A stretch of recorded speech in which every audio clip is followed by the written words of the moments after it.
I feel like it's strange because, like, say, we need to use the freight elevators to deliver our food. We need to use the loading dock to drop off our donation delivery, and we need access to spaces that students don't have access to ever or shouldn't have access to. So a lot of the time when we would go, say I want to go and get access to these spaces, like we have a parking spot that we've inherited from Sodexo or Charwells or whatever.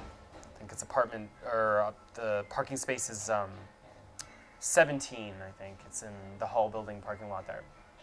So we'll have a problem with parking, and then we have to talk to parking services, and it's weird. Or we'll want to book a university space for an event that's not CSU, and it's weird. We're not students, we're not employees of the university, we're not faculty.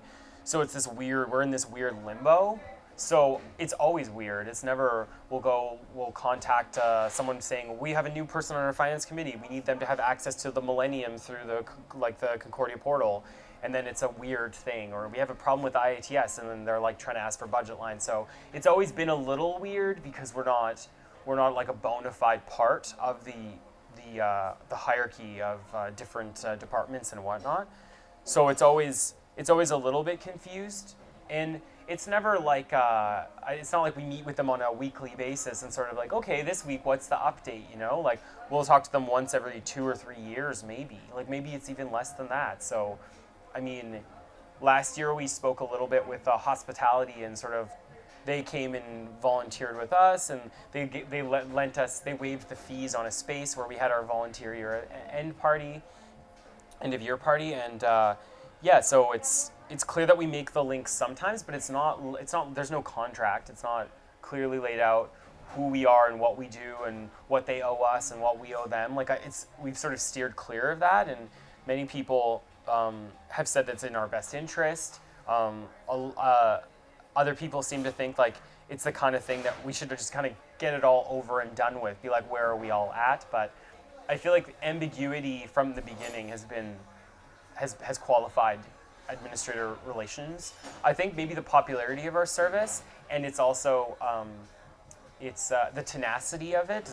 It's sort of its tenure is long enough that it's like administrators heard about it when they were at, who knows, Bishop's, or when they were doing their business administration program in U of T or something. Like, they heard about this weird thing. So it's sort of a ghost, I think, in a sense, and I don't think anybody wants to stir it up or try to make radical adjustments, but I don't think I also think that by the same token, the administration has its own priorities and has its own perspectives on financial management and property management. Like, you don't have to look too closely at the Board of Governors over the past 10 years to see that you have a lot of very savvy insurance and real estate dudes. And for us, it's kind of like, when's the other shoe going to drop?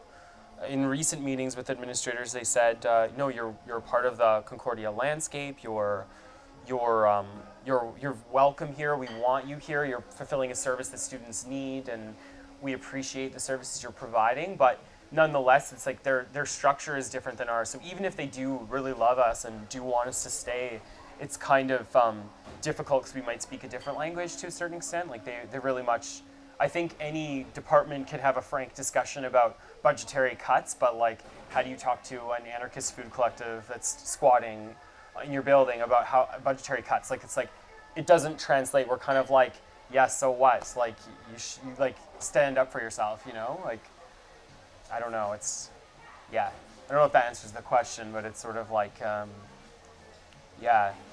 administrators and us speak a different language and have different structures, so I think it's very hard for messages to get across. We had someone from Concordia Food Services was sort of liaising with us a little bit as they closed off this kitchen space on the Chartwell side, and some of the ways that she would come into the kitchen space and she was very kind of almost as if she was the sort of the boss or something like this, and it was kind of she just doesn't realize that we don't even conceive of that in our workspace. It's kind of you're just here. What is your task? Why are you here? Are you here to watch us work or something?